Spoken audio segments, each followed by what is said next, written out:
Greetings, everybody. Welcome to Extreme EvoCast, Episode 7, an all-purpose Pokemon podcast where we talk about news, trivia, and everything related to Pokemon. Now, you're probably asking yourself, hey, Lily, what's up with the intro?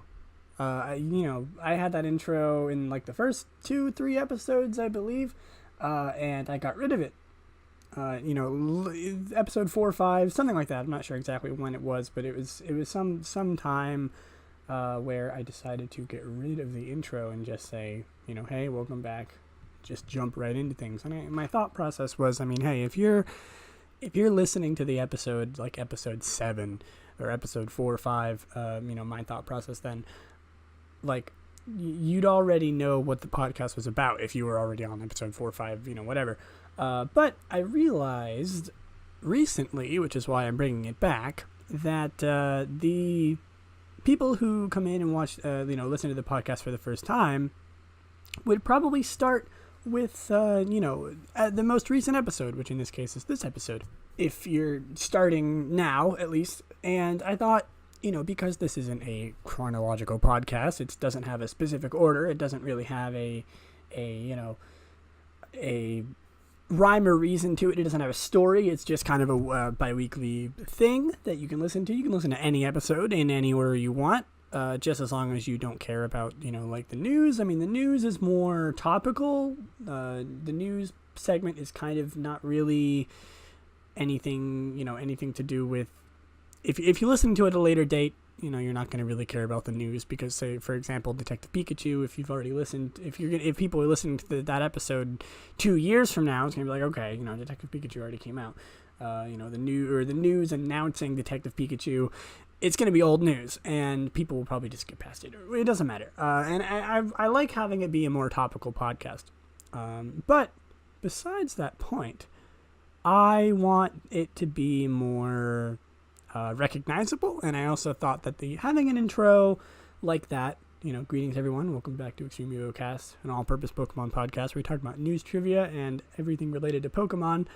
It's catchy, I guess. It's quick. I can say it easily. I can remember it easily. It's become muscle memory at this point, even though it's only been 3 months, a little bit more than that, because this is the 8th episode technically, even though it's only episode 7, and I've gotten used to saying it. I've gotten used to forming the words quickly, and it's something that can be, not that this podcast needs to be easily recognizable, because, if you're listening to a podcast, you're listening to a podcast. It's not going to be, people are going to recognize my voice, recognize the flow of the episode, all that kind of stuff. But I thought in just kind of an aesthetic point, it would be good to have something, more like flavor, something that would be easily recognizable, and just for fun. Having a good intro would keep the series and the podcast kind of standalone, kind of, personal, give it a more unique and, character, I guess, is a good way of explaining it. And so I thought bringing back the intro and having something like that would be good for the podcast. I almost said series again. This isn't a series. This is just a podcast. Good for the podcast, and it's helpful. It also helps me solidify, getting ready, getting started in the episode. It kind of gives me something to base what I want to talk about on. It kind of brings me into the mood. So it's good to have something like that, Anyway, something real quick, a disclaimer almost. Not really a disclaimer, just a topic before I get into the news and what I want to talk about today. Something real quick is that today, this episode and next episode might be a little shorter than normal. That's, last episode was an hour and 5 minutes. Normally, episodes tend to range from minimum 50 minutes to maximum an hour and a half, because I do only get 3 hours of uploading every month, which that would translate to an hour and a half per episode. Maximum, best case scenario, two episodes and an hour and a half each every month, which would be, every 2 weeks. But because of a weird thing that I don't really know the reason for, I have to record 3 episodes this month, just in this time frame, in order to meet up with the schedule, because if I didn't, I would have to delay some episodes, and I believe it's because I delayed last episode, the Detective Pikachu one. I delayed it by about a day. If you've been following the series, it came out a week. Geez, I'm not that incompetent.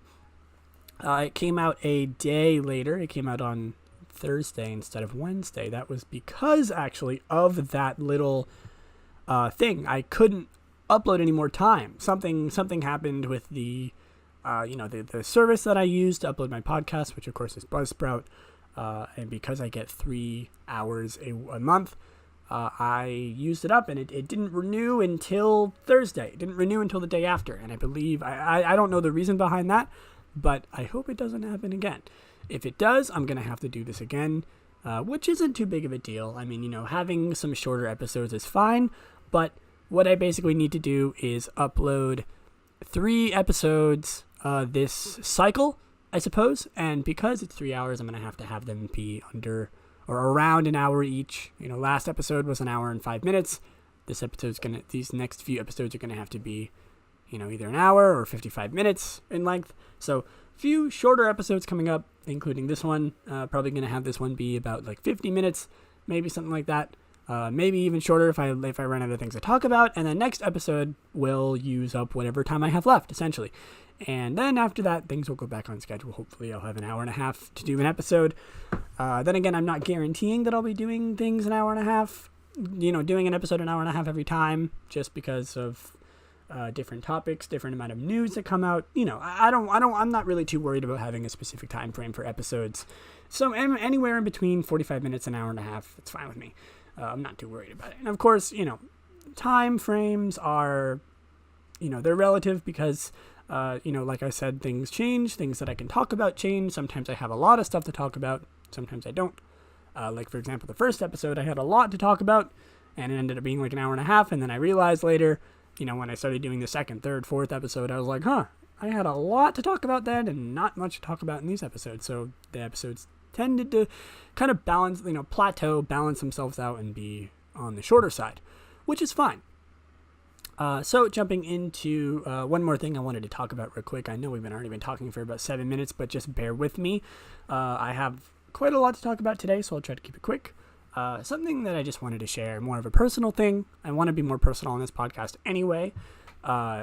Something that I have been realizing recently because of my streaming time, doing more streaming, doing more YouTube videos, all that type of stuff, and also this podcast, I realized that I've become a lot more confident in talking. I mean, if you listen to this episode and you go back and listen to the first episode, I'm very quiet in the first episode. I'm kind of slow, nervous. I mean, hey, it's the first episode of the podcast, right? You don't expect me to be super confident. I've never done anything like that before, as I mentioned in the first episode, but now that I've started to do more streaming things, I've started to be more comfortable with my voice and talking to nobody for hours upon end. Streaming is a little bit different because I have things to talk about. I have the game that I'm playing to talk about. I have people to talk to in the chat. It's different. Shameless plug, go follow my Twitch if you're interested in hearing about that, twitch.tv/Lilision. I stream every other day pretty much, except for the weekends. Sometimes it's a little iffy. I'm not going to go into it. But I do stream lots of Pokemon there, lots of other stuff too. I've been doing a randomizer Nuzlocke, as I talked about, and also I'm getting back into shiny hunting, which is, nicely what we're talking about today. And also I've just going back to what I was saying. I've been realizing that I've been talking a lot easier to the microphone, just talking. Being more confident, being more loud and proud. I was just going to say loud, but I mean, hey, I'm not that loud. Just being more loud and proud, being more, having more personality in my voice, having more confidence, which is the biggest thing. Thankfully, I knew that it would happen eventually. I knew that it would happen over time. But as I've been doing this series, this podcast, my streaming, my recordings, I've become a lot more confident. So expect that in the future. Expect some more personality, some more confidence, better quality, hopefully. I've noticed I tend to say and pause a lot but hopefully those will iron out over time. And even then, I've heard from a few people that it doesn't bother them. I've heard from many people that it's not noticeable. You don't notice it. It's just kind of like listening to somebody talk. I mean, when I'm talking personally, I notice myself doing it a lot, and I've been trying to avoid it. Avoid stuttering, avoid saying avoid pausing for long periods of time, because it could be kind of distracting and less professional. Then again, this podcast isn't super professional. It's just I'm just sitting in my room talking about Pokemon every other week. It's just, it's a personal project. I'm not too worried about it, but I would like it to be as professional and as clean as possible for you guys specifically, because I've heard that's the best way to make more entertaining content, more entertaining media. So I'll try. First I got to iron out the anxieties, getting more confident in talking for long periods of time, talking smoothly, talking with more personality, which I feel like I've been getting better at. Like I said, listen to the first few episodes and come back and listen to this one. You'll hear a vast difference in my voice. I was a lot softer back then. I say back then like it wasn't 3 months ago, but just doing it. It might be the atmosphere that I'm into, because there I was in my college dorm and there were lots of people around me at all times. I didn't have any roommates, but there were still people in dorms next to me, and I didn't want to be like super loud. But now that I'm back in my at my parents' house, when they're gone for the day, at work, when I record most of my things, mostly when I stream, when I record EvoCast, I get to talk as loud as I want, because nobody's gonna hear me. There's nobody around. Neighbors can't hear me from that far away, so I get to be loud and proud, and hopefully that will help me build more confidence. Anyway, I just wanted to talk about that real quick, because I've been pretty proud of myself, being more confident in talking and stuff, and I figured it's a good thing to start the episode with, kind of give a little bit of disclaimer about how I'm feeling about the podcast, and so we're gonna move on to the main event, I suppose. The news, of course. We always start out with the news, the weekly news, or the monthly news, I suppose, or bi-weekly news. You know how it goes. So, big news with Pokemon Go right now. They just introduced 3 more lures. They had the Glacial lure, if I can find it.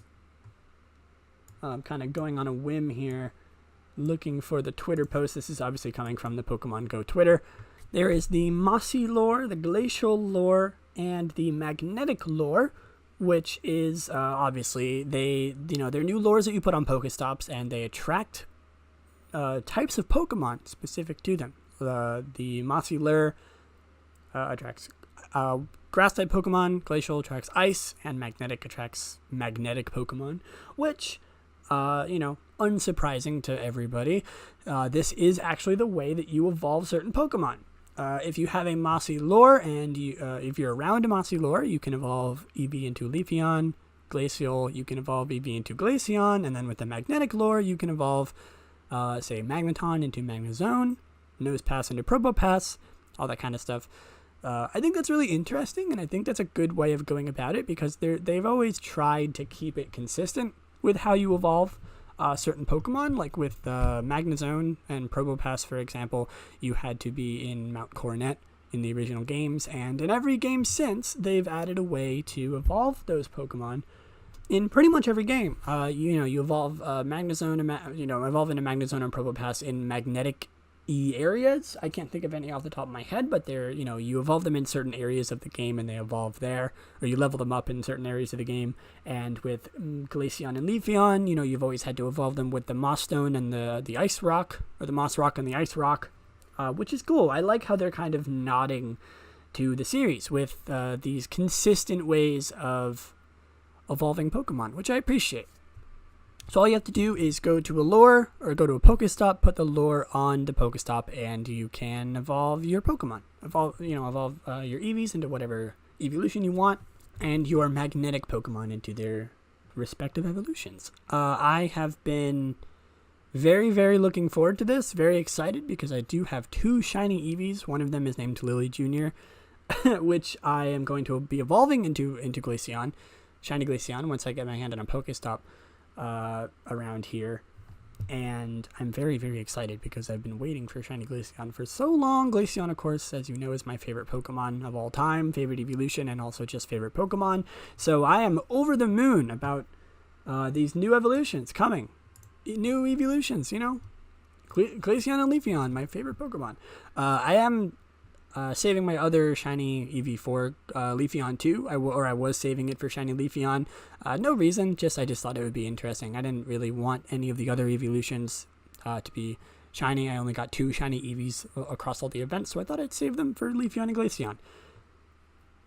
And it seems with this update, some of the Pokemon, for example, that you can catch are Cherim and Cherubi, the Burmy line, Mothim, of course, and Gible is coming to Pokemon Go with this new update. It's already out. I'm 99% sure it's already out as you're listening to this. And you can also, like I said, evolve Magneton and Nosepass with these lures. There might be some other Pokemon, but that's just what they show on the official Twitter.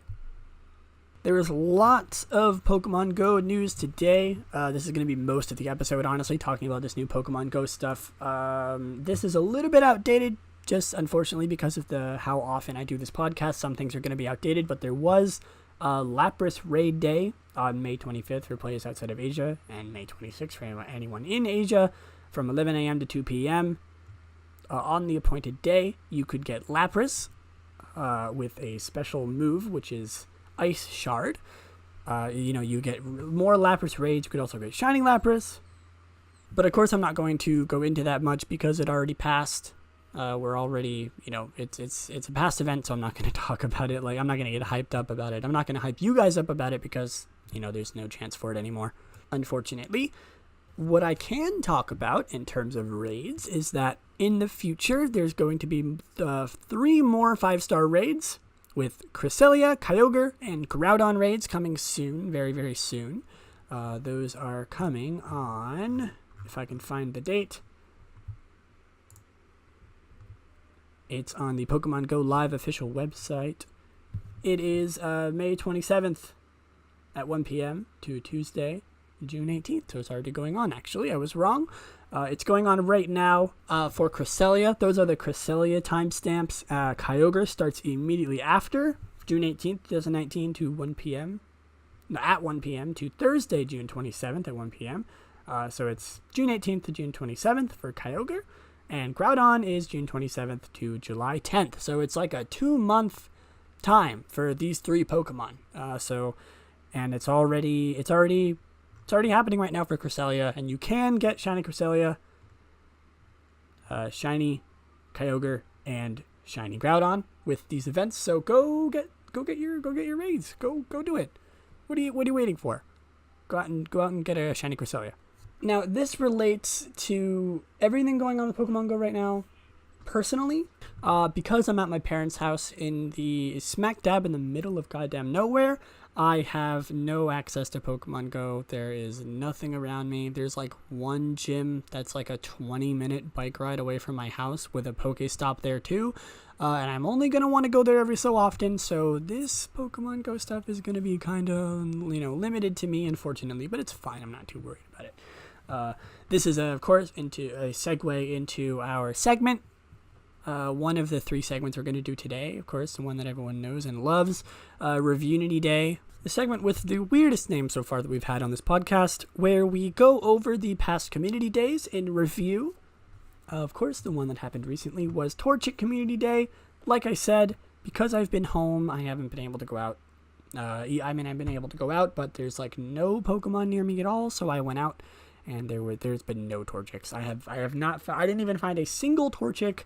When I went out, I only went out for 10 minutes and realized that there's no Torchics and then went home. So I had no chance of getting a shiny one, no chance of getting any Torchics. It's fine. I'm a little bit upset at the fact that I'm not going to be able to do anything until I go back to college after the summer ends. But, it's fine. But that doesn't mean you aren't. So on May 19th, 2019, from 3 p.m. to 6 p.m., normally the normal community day time, there was a Torchic Community Day. Torchic appeared more frequently in the wild. Lure modules lasted 3 hours, of course. Torchic was shiny during the event. You can evolve Combusken you could evolve Combusken during the event. to obtain Blaziken that knows a special move, which was the website that I have right now doesn't show what move it was. 1 second. Let me look that up because I don't know. I thought that this website had everything that I needed, but of course it didn't. Let's see. It was Blast Burn. Of course, the go-to fire, super good starter fire move. I should have expected as such. It was Blast Burn. The website that I was using didn't have that listed because I don't think they revealed it immediately when they announced the Torchic Community Day. And unfortunately, kind of lacking on the review aspect of this Community Day. I didn't get to really go out and do it, so I can't review it all that much, but I hope everyone who did the Community Day had a good time. I hope you got your shiny chicks. I hope you got your chicken nuggets, your sparkly chicken nuggets. And that's another Community Day. Of course, like I mentioned in the past Community Day episode, that means that in the future we're going to have a non-starter Community Day featured Pokemon, which we already know what it is, which I'm killing it with the segues this episode. It's Slakoth. Slakoth is going to be the next Community Day, the next Community Day featured Pokemon. And looking at the website, it says featured Pokemon Slakoth, 1/4 egg hatch distance, 3-hour lures, and the exclusive move is to be announced. It's not there. We're going to know that eventually. I will update y'all on what move it is in the next episode, hopefully. If the community doesn't happen by then, which actually it will. So we'll already know. That'll be the next Revinity Day, June 8th, 2019. So get hyped for Slakoth. An interesting one. I mean, I expected them to do, like a 3-stage Hoenn Pokemon that isn't a starter, not a pseudo-legendary, which is interesting to me.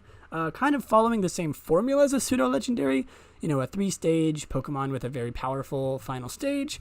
But of course it's not, Slaking is not a pseudo-legendary because it doesn't meet the requirements for a pseudo-legendary. Kind of following the same formula as, say, Mareep, that one Mareep Community Day we had, which is interesting. A little bit of an unorthodox Pokemon to be looking at for Community Day, but there's not really any that you could expect other than Slakoth, so I'm excited. Hopefully I can go out somewhere, have a chance to go out and get a shiny Slakoth, which I'm very excited about. And I hope you are too. Now I'm going to kind of speed round this next set of news because we're already almost halfway through the episode. We haven't even gotten to our main segment yet. So speed round of news. Malaysia trainers now get the 40th level Pokestop nomination thing, which is where players at level 40 can nominate, areas of interest around their area to be turned into Pokestops, which is fun. Something not related to Pokemon Go. There is more Tag Team Pokemon GX cards going on, which seems to be Gardevoir and Sylveon and Reshiram and Charizard in the new Sun and Moon Unbroken Bonds, which is following the same kind of formula as the last Tag Team cards, which I'm excited to see what Pokemon pairs they put together next time. There is new Detective Pikachu jewelry at the Pokemon Center. In a limited time offer. There's like a necklace with a detective hat with Pikachu ears, another necklace with like a magnifying glass with a Pikachu tail, and Pikachu earrings. Next up, the Pokemon official Twitter is submitting or retweeting really cool art from fans with the tag Rhymesona, which is of course like personas of people that are interested in doing this with Pokemon, with their partner Pokemon, akin to Rhyme City in the new Detective Pikachu movie. They've been retweeting amazing art by amazing artists all across, all over the place with their partner Pokemon, and it's really good. I'm glad to see more art being retweeted from the Pokemon thing, giving a light to the community a little bit, and I might have to do that myself. It's a really interesting new trend going along. If you want to see more of it, you can look up #Rhymesona on Twitter, where people are doing amazing art And who knows, if you do it yourself, you might even get retweeted by Pokemon. And finally, last but not least, there is the ticket sales for the Pokemon Go Fest in Dortmund have now ended. So you can no longer buy tickets to the Pokemon Go Fest 2019 in Dortmund. So sorry if you missed your chance, but they are not available anymore. And finally, almost exactly 25 minutes into the episode, we're going to be entering our main topic for today, which, akin to community days and stuff, is shiny Pokemon. I imagine this isn't going to be the last time that I talk about shiny Pokemon, because I have a lot to say, but think of this as kind of shiny Pokemon episode 1. I'm sure I'll talk about shiny Pokemon in the future more, because like I said, I am a little bit limited on time for this episode, but I do want to talk about shiny Pokemon. It's been kind of a thing that's coming up more recently in my life, and I thought it would be a good topic for today. So specifically in the personal aspect of shiny Pokemon, I have been doing more shiny hunting on my Twitch channel, like I mentioned earlier. I apologize for the double shameless plug in my podcast, but I am shiny hunting more in Let's Go Pikachu and Eevee. You can expect to see it more often nowadays. I'm doing it. It's really, really fun. Just recently, actually, on Saturday, I believe, I did actually find a shiny Pidgeotto when I was hunting for Eevee. I didn't catch it because I already have one, and I'm doing the hunt for the shiny living dex. But I did find a shiny Pidgeotto, and the highlight of that will be uploaded to my YouTube channel pretty soon. But shiny hunting, for me, has been something I've been very on and off about. Before, I used to do it a lot. Like a lot. I used to spend a lot of time shiny hunting, and then I kind of got out of it. But I got back into it recently, and it's really fun. Like, shiny hunting, for me, is the kind of thing that I could just do while watching other things, like watching YouTube or watching movies or anything like that, if it's, of course, a hunt that you don't have to pay very much attention to. And I've been getting a lot back into it, which is why I wanted to plug my shiny hunting streams on Twitch, because I'm into it. I'm very into it right now. It's very, very entertaining to me. It's something that I like streaming a lot because it's very relaxing.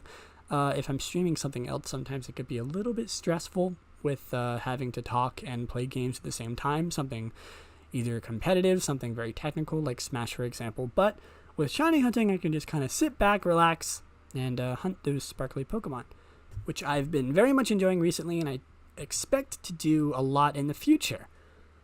Speaking of past hunts, or speaking of hunts in general, I wanted to share the story of one of the shiny hunts that is still going on. Like, I'm saying this like it's already ended, but it's actually still going on. I mean, granted, I haven't been doing it very much at all. I've been doing it's been very on and off. I did it a while ago, and I haven't done it in like almost a year probably at this point. But that is my hunt in Pokemon Sun and Moon for a shiny Pyukumuku. I know. Weird Pokemon to hunt, right? I mean, it's Pyukumuku. I love Pyukumuku, one of my favorite Pokemon. And I started out doing SOS hunting. SOS hunting is, of course, when you have a Pokemon call down for help over and over again until you reach a certain chain, and once you reach a certain chain of, I believe, 70 or higher, it raises the chance of being shiny. This is, of course, available in Pokemon Sun and Moon and Ultra Sun and Ultra Moon. It's a very fun way of shiny hunting, and it requires a lot of technical knowledge of the game, and it usually requires certain Pokemon to be used. For example, I have a Exeggutor, I believe, with Harvest, the ability Harvest with a Leppa Berry, which it uses to give the enemy Pyukumuku's Leppa Berries, which restores its PP, so you don't have to worry about a Pokemon using Struggle in order to keep it alive, so you don't have to accidentally break your chain. You don't have to watch to see if it will end up using Struggle and end up killing itself, which has happened to me many times before. It's a really, really good way of kind of not dumbing down, but like removing a lot of stress in shiny hunting, and making it so you can just kind of sit back and relax and not worry about it all too much.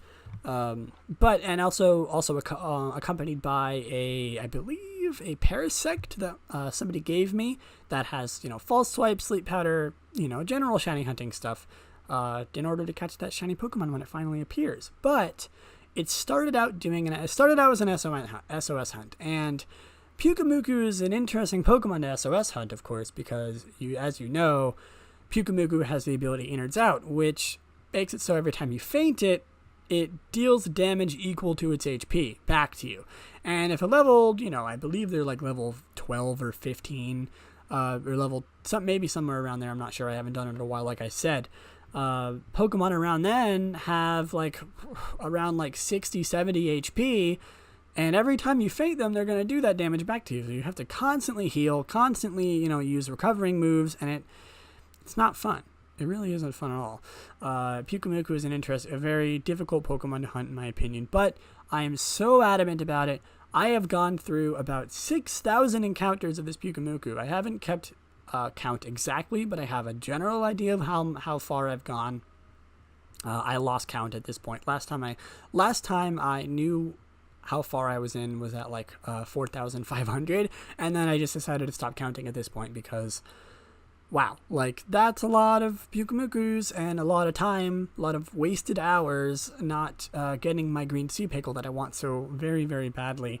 I moved over to hatching for a little while, maybe for about 1,000 eggs, I believe, but no dice, of course, or I wouldn't be talking about it. And then I went back to SOS hunting, something that I really need to do in the future more, because I really, really want to get this Pyukumuku. Not even because I want the Pyukumuku anymore. It's literally just because I'm so determined. I mean, if I've gone this far, why would I give up? Why would I go and do something else, So, wish me luck getting the shiny Pyukumuku. It's something that I might start up again soon. I believe I took a break from it a while ago, and I'm now hunting Nihilego, which is another interesting Pokemon to hunt. Of course, soft reset shiny hunting tends to take a long time, just because of the nature of no increasing odds. Of course, soft resetting is where you save in front of a static Pokemon, like a legendary or an Ultra Beast in this case, and you save in front of it. You talk to the Pokemon, encounter it. If it's not shiny, you reset, which is why it's called soft resetting. You reset the game using a certain button command, and you just go and go and go until you get your shiny, which soft resetting for Pokemon tends to take longer, like I said, because there's no increased shiny chance. There's no way of increasing your chance unless, of course, you have the shiny charm. It doesn't change. It's just the same odds, which aren't even that good because you're not using any method to increase them. So soft resetting tends to take a long time. Generally, though, the encounter rate, the encounters that you do compared to running around for wild Pokemon tend to be a little bit higher because soft resetting is a very quick action. So yeah, one of the many ways that I've been doing recently to shiny hunt. And speaking of shiny odds, something I wanted to talk about briefly, I think it's interesting how much shiny odds have changed around, in Pokemon games as they've evolved over time. Of course, if you didn't know, shiny odds for Pokemon up until Pokemon X and Y, where they were decreased, were 1 in 8,192, or a probability of 0.012% chance of every encounter. They are determined by your trainer ID number, and if a ID, the personality value, of the Pokemon matches your trainer ID, the Pokemon will be shiny. And if you don't know what shiny Pokemon are at this point, shiny Pokemon are different colorations of Pokemon, where, they have a different color palette and they sparkle when you send them out in battle. They have no extra stats, no inherent value in terms of actual gameplay, but they're nice. They're rare, and that's what makes them fun to hunt for. And shinies, for me, have always been really fun, given some things that I'm normally pretty interested in, which is hunting for rare things. Of course, shiny Pokemon are very, very rare, and I've always been really interested in shiny Pokemon. I've had a lot of people that I've known that are very, very avid Pokemon fans, and they've never really seen shinies in it as anything important. They've never really cared too much about shiny Pokemon. They're cool and all, but they're not really they're useless in terms of actual gameplay. But to me, collecting them is the fun part. My kind of mentality when it comes to Pokemon, shiny hunting at least, is it's the hunt that makes them so fun. It's the journey. That they're so rare that going through this monotonous task of hunting for these different colored sparkly Pokemon is so fun, because just the thrill of hunting something so rare is the fun part, which I will go on to talk about wormhole hunting in Pokemon Sun and Moon, Pokemon Ultra Sun and Moon, and a little bit of a gripe of mine specifically. I don't like the wormhole method in Ultra Sun and Ultra Moon, specifically because the encounter rates for shiny Pokemon when you go through the wormholes in Ultra Sun and Ultra Moon are extremely, extremely high. They're extremely common. There is up to almost a 30% chance when you have the shiny charm in Ultra Sun and Ultra Moon to encounter a shiny Pokemon, a normal shiny Pokemon, not a legendary, when going through the wormholes. And that takes away the fun of it, in my opinion. I've never done any wormhole hunting. I've watched videos of people wormhole hunting, and it just doesn't seem fun to me, because you go through the wormholes and there it is, shiny Pokemon, 30% chance to have a shiny Pokemon. It's not, there's no hunt. It's just kind of it's pretty much always there, it's not, of course it's not 100% chance, and I believe it scales with how far you've gone through the wormhole, but it's, in my opinion, it's not as labor intensive, and that's what, not labor intensive, that sounds very harsh, but there's not a big hunt, and that's, in my opinion, that's what makes shiny hunting fun, is the hunt, the journey, actually going through the monotonous grind to find the 1 in 8,192 chance, or after X and Y, the 1 in 4,096, that's still such a high number, and inversely such a low chance of finding a shiny Pokemon, and that's what makes them so rare. They're so, they're such, they're so uncommon. It's fun to do that, and to me, that's what makes shiny hunting so fun. And when you use the wormhole method, it just throws that entire logic out the window, because they're so common. It's not as hard to find them, and it ruins it all for me. That's why, like I said, you'll never see me do wormhole hunting ever, because they're just easy shinies, and I don't want to not work for my shinies, because that's what I enjoy about shiny hunting. And I hope some people feel the same way, because whenever I see somebody doing a wormhole method, I feel very strongly about this. I do feel like it's not cheating, because it's part of the game, but I feel like it's just kind of cheap. Now, I want to go on to talk about just shinies in general, and why I love shiny hunting so much, and specifically that's because of the community.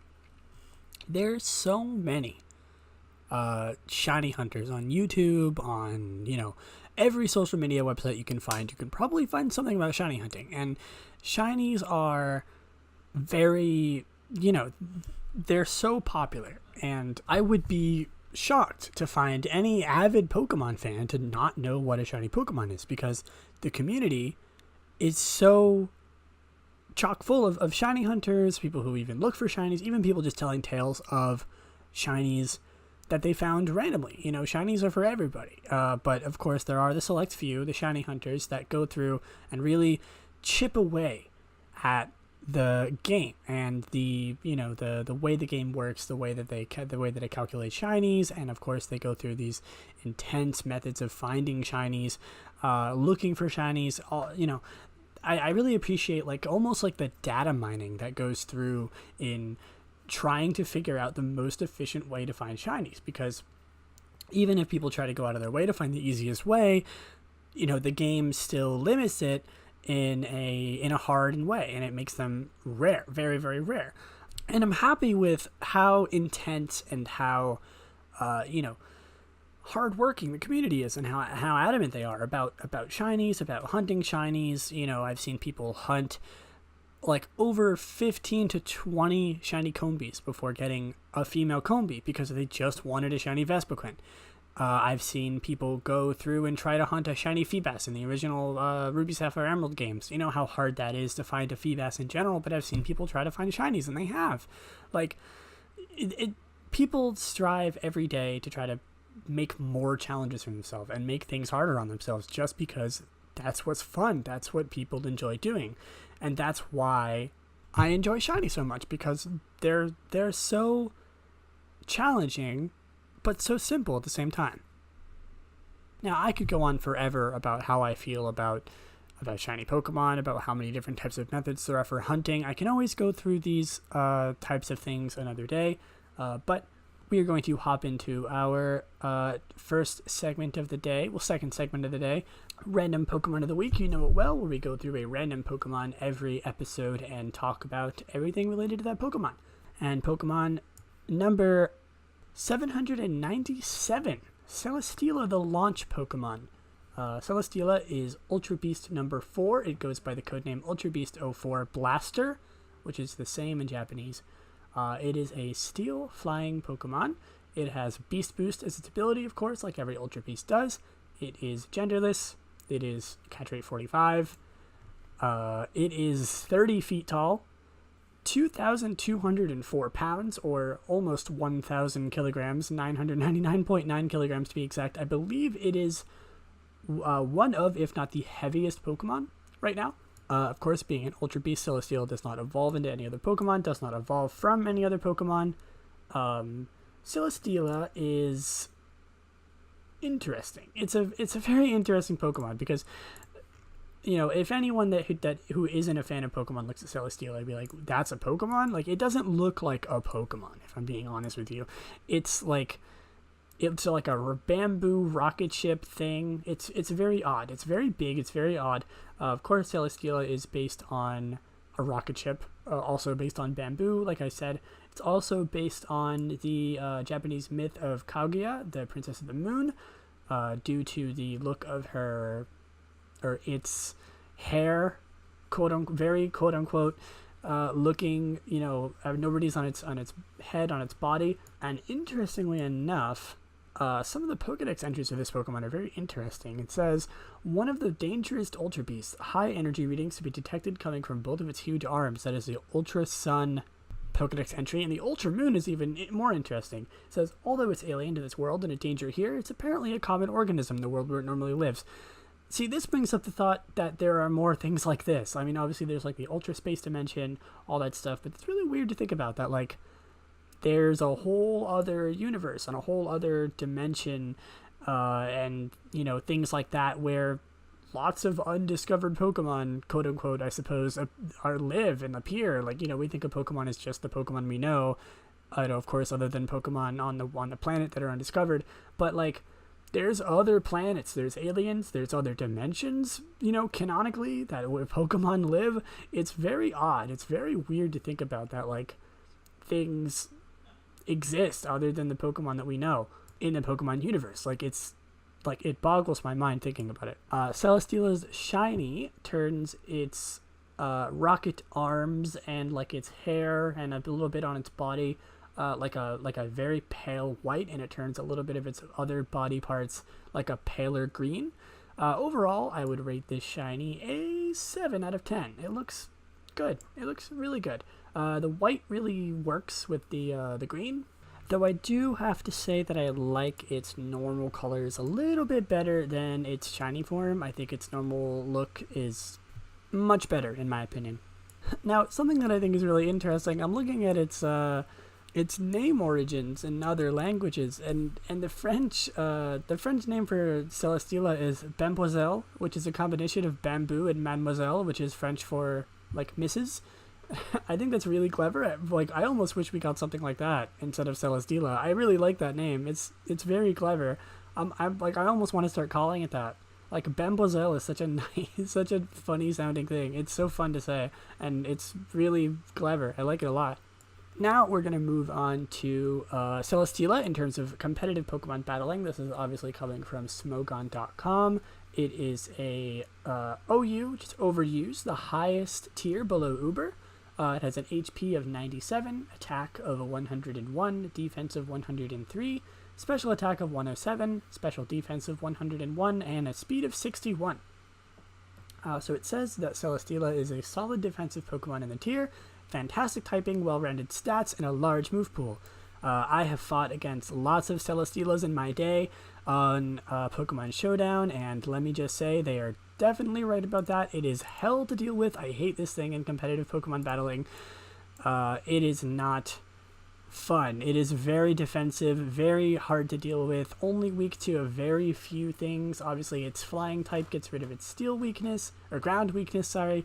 Really, the only thing it's weak to is fire. It also gets the fighting weakness gets negated from flying. It doesn't have a lot of weaknesses. It's very tanky, very defensive, has a lot of moves that will heal it. It has access to Leech Seed, Protect. In fact, actually, the defensive Smogon review or recommended moveset is Leech Seed, Protect, Heavy Slam, Flamethrower with a Leftovers ability, Beast Boost, and a Nature of Sassy, which is plus special defense, so making it even more tanky, obviously lowering speed because its speed is its worst stat, and having a Leftovers makes it even more of a demon to deal with. Leech Seed allows it to heal. It has lots and lots and lots of defense, tanky stats. This thing is just great for a defensive wall in your team. It's absolutely horrible to deal with, in my opinion. I fought against this thing many, many times, and let me just say that it is horrible.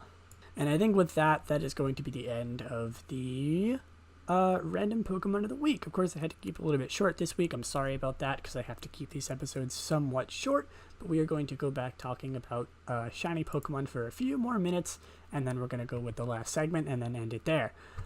So I just wanted to talk about a few more obscure things about shiny hunting. I really want to revisit the topic in later episodes when I have a lot of time to talk about them, because I'm very, very low on time here.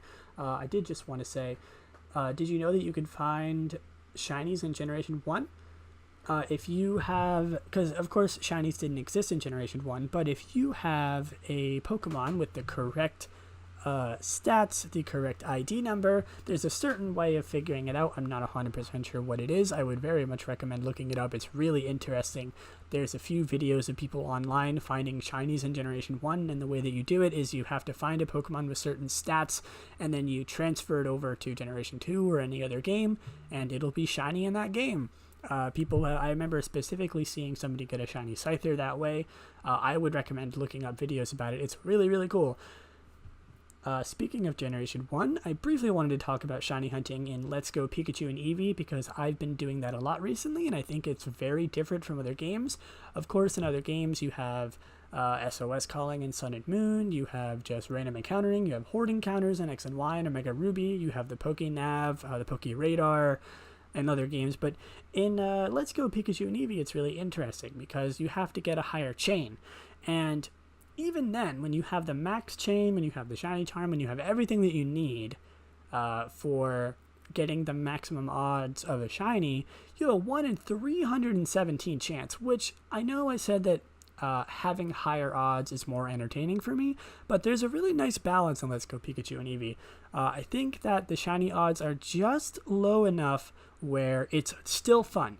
I do admit that the shinies are a little bit too easy to find in that game, but I think that it's still done very well. I think that it's obviously still fun, because I wouldn't be doing it if I was. I wouldn't have streamed it like a few days ago if I didn't find it fun. So, I think that it's a really interesting way, and I hope we see more ways of doing it in the future. I really like the way of chaining Pokemon together to find a shiny, kind of akin to the SOS calling like in Sun and Moon. I think it has similarities to that, but it's still interesting. And also being able to see the shinies outside of battle, because you don't necessarily really have to do encounters once you get past the chain of 31. It's kind of like you get to a chain of 31, and then you just kind of sit back and relax and wait for a shiny to appear. It's very unlike other Pokemon games, and I think it's really interesting. I personally find it a lot more entertaining and a lot more fun. Maybe just because it's new, maybe because I've been shiny hunting in Sun and Moon for a long time. I'm kind of sick of the way it worked. But personally, I really like shiny hunting in Let's Go Pikachu and Eevee. Some people have said they don't like it. I think it's really nice, and If you want to know more, you can look up in a guide on how to do it if if you're interested in it, or you just want to know, because like I said, I don't have enough time to explain. I'm definitely going to revisit this topic in a later episode when I have more time to talk about it. But I just wanted to have something to talk about. Think of this as like a little bit of a teaser for when I go more in depth into talking about shiny Pokemon again. So I was going to delve into the designs of shiny Pokemon, but I think I'm going to leave that for another episode because we are at the 50-minute mark. But I do have one more segment, of course, for you today before I head off. Like I said, I will be doing this topic again in a future episode. I can't promise when that'll be, but hopefully that'll keep you listening and in excitement for talking about shiny Pokemon again if you want to hear me talk about it more. But yes, I will be continuing the topic, just not in this episode. So the last segment we have today is, of course, Move Tutor, everyone's favorite thing, where we talk about a random move every episode. This episode's move is Bestow. It is a non-damaging normal type move introduced in Generation 5. It transfers its held item to the target. So you basically give your held item to the target, which is a way... which is actually very, very funny, because I believe, if I remember correctly, that is actually a way to shiny hunt in Sun and Moon, where you give the Pokemon a Leppa Berry so it doesn't die and doesn't use all of its PP, because you keep giving it Leppa Berries, and then it uses it, and then it gets its PP back. So, Bestow fails if the user has no held item, if the target already has a held item, or if the target is behind a substitute. Bestow bypasses accuracy checks to always hit unless the target is in semi-invulnerable turn of a move such as Dig or Fly. It is blocked by Protect and Detect. You can use this move to give someone a detrimental item, such as a Flame Orb or a Toxic Orb, which is nice for... in competitive, if you know that a Pokemon that you're fighting doesn't have a held item, like if you have a Pokemon with Frisk, or if you have a Pokemon that tried to use another move where you like steal an item or something like Thief and it didn't work, you can use Bestow on a Pokemon to give it a detrimental item, like Sticky Barb if it's not a poison type, Black Sludge if it's not a poison type. And then as well as a Toxic Orb or a Flame Orb to burn or toxic your target. It's actually pretty useful. I believe I've used it a few times competitively. It's not a move you see very often, which is kind of a something that we see a lot of in this segment, because there's a lot of moves, and there's a lot of moves that aren't used very often. So expect a lot of obscure moves to be mentioned here. But I mean, hey, that's the fun of it, right? Learning some cool facts about obscure moves in Pokemon that you might not have known. So if powered up into Normalium Z, into Z Bestow, the user's speed stat is raised by 2 stages. So you can give your Pokemon, or give your opponent a detrimental item or a helpful item if you really want that. And you want to raise your speed a little bit. So in Generation 6 and onwards, Bestow will hit the target if it's used to protect or detect or spiky shield. That was only in Generation 5 where it blocked by Protect and Detect. Generation 6, Bestow will fail, or 7, it will fail if the user holds a Z Crystal. It also fails if the user holds a Megastone, or a Orb like Giratina, or Silvally. Things that are that only could be given to that Pokemon and are important for their transformation at the time. It's a pretty interesting move. I'm not really sure what else to say about it. It has 15 PP. It's not a TMHM or Move Tutor. It's an interesting move, I think. It's very weird. It's it's kind of on the line of say Thief, but it's like an opposite Thief. It's just kind of like you give your teammate another Pokemon. I believe there's other moves like it, like Fling. I know throws your item, but I know it does damage based on what item it is, if I remember correctly. But Bestow is weird because it just straight up give your Pokemon your held item. Of course, you'd have to use it on first turn if you're using a Toxic Orb, or maybe you could use it on like a poison type who benefits from the toxic orb, and then you give them your toxic orb. That would be really interesting, I think. So yeah, bestow. Bestow your gift upon your enemy. It is a very interesting move. Something that I haven't seen very often outside of shiny hunting, like I said. Alright, I think that's going to do it for me today. This has been Lily, your host. Make sure to follow me on Twitter, twitter.com/LilyCion. Also follow me on Twitch and YouTube of the same name, LilyCion. Also, do be sure to follow the Extreme EvoCast official Twitter, where you can get updates on the podcast. You can also see retweets of things that I mention in the episode, such as important news, things that require more, deep looking into, like I've mentioned before, or just see when a new episode is posted. So that is going to do it for me today. Sorry about the shorter episode. Hopefully in the future that will be remedied and we can go back to hour-and-a-half episodes. So I will catch you in the next episode. Hope you all have an amazing rest of your week, and I will catch you then. See ya.